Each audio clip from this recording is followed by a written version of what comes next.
This is called The Magic Well, and we're going to be reading Chapter 1, The Boy Who Stayed Hidden. There once lived a young prince named Wida, though if you had stumbled across him in the forest, you never would have guessed it. There was nothing particularly royal about the way he moved, darting between trees like a flicker of wind, laughter caught in his throat like a secret he refused to let go. He preferred it that way.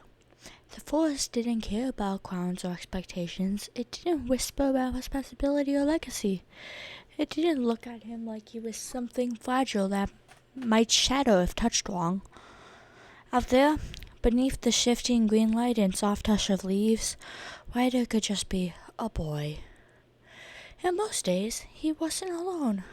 "Sophia, you're looking in the wrong place," his voice called, teasing and bright, though no one could see where it came from. Sophia spun in a slow circle, her eyes narrowed, scanning the trees. "You always say that," she shot back, brushing a strand of hair from her face, "and you're always cheating." "I am not cheating," Ryder replied, sounding offended that in the way that only someone who absolutely was cheating could. "I'm using my natural advantages."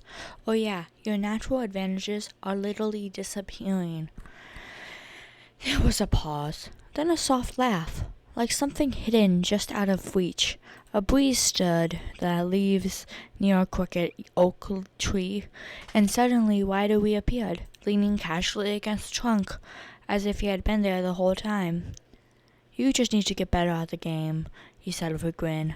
Sophia rolled her eyes, but she was smiling too. "Or you could play fair." Where's the fun in that? Despite her complaints, she didn't really mind, not fully. It had become part of their rhythm, this playful imbalance. She was such determined and stubborn, and he would vanish, slipping between sight and shadow like a ghost who hadn't quite decided to haunt anyone. And in the end, they always found each other. They spent hours like that, weaving through the forest as if it belonged to them alone. They climbed trees that leaned like old storytellers, crossed streams on wobbling stones, and made up rules to games that changed halfway through. Sometimes they talked about nothing at all, filling the silence with laughter. Other times, they talked about everything.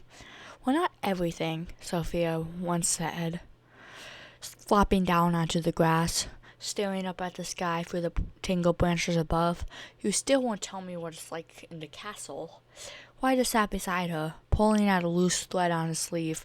"It's big," he said after a moment. "Wow, incredible description. Really paints a picture," she teased.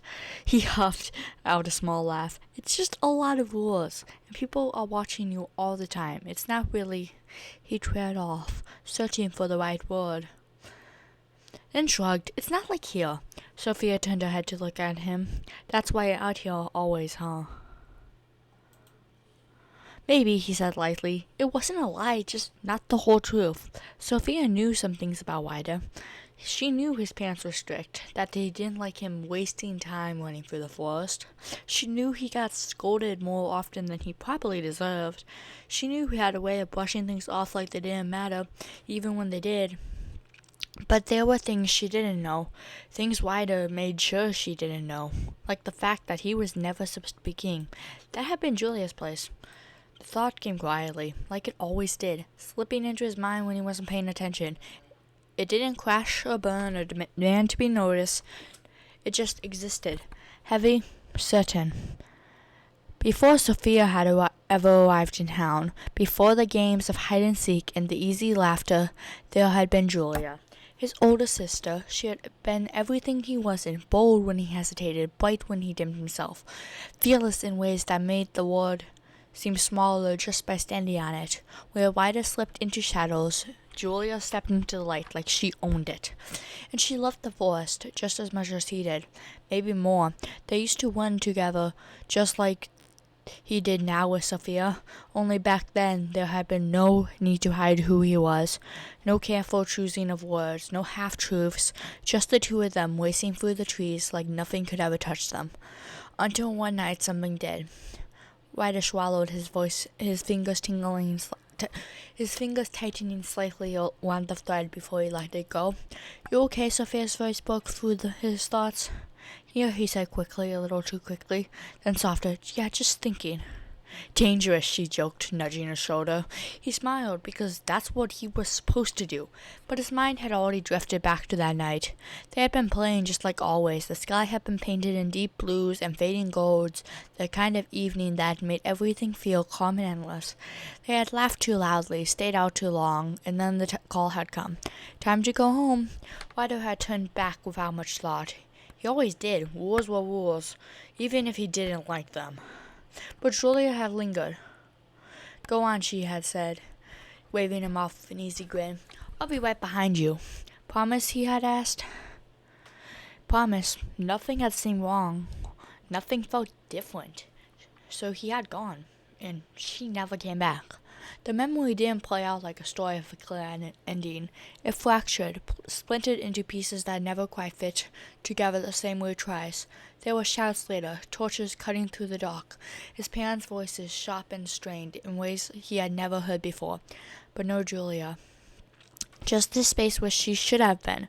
Something shifted after that, not all at once, not in a way that could be pointed at and named, but it changed him. Ryder blinked, pulling himself back to the present. The forest felt different now, quieter, somehow, like it was holding its breath. He stood abruptly, brushing grass from his clothes. "We should head back," he said.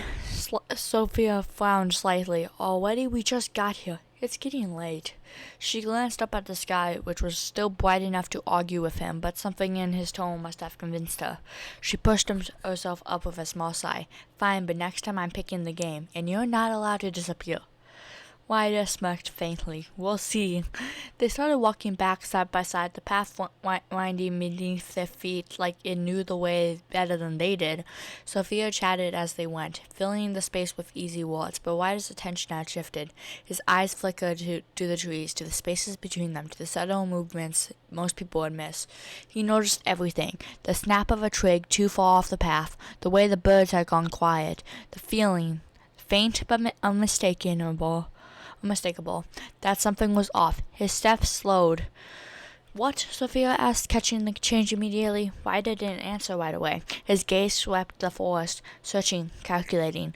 Then, without thinking, he reached for the familiar pull inside of him, the quiet, invisible thread, and vanished.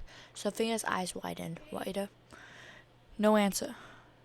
Whatever he had felt, it wasn't nothing. And Ryder had learned one thing better than anything else since that night. When something starts to feel wrong, you don't want to find out why. You disappear. That's all chapter 1. I have, I think, 9 more chapters written. 42 pages. Or 8. I'm working on chapter 10. But I'll see y'all next time.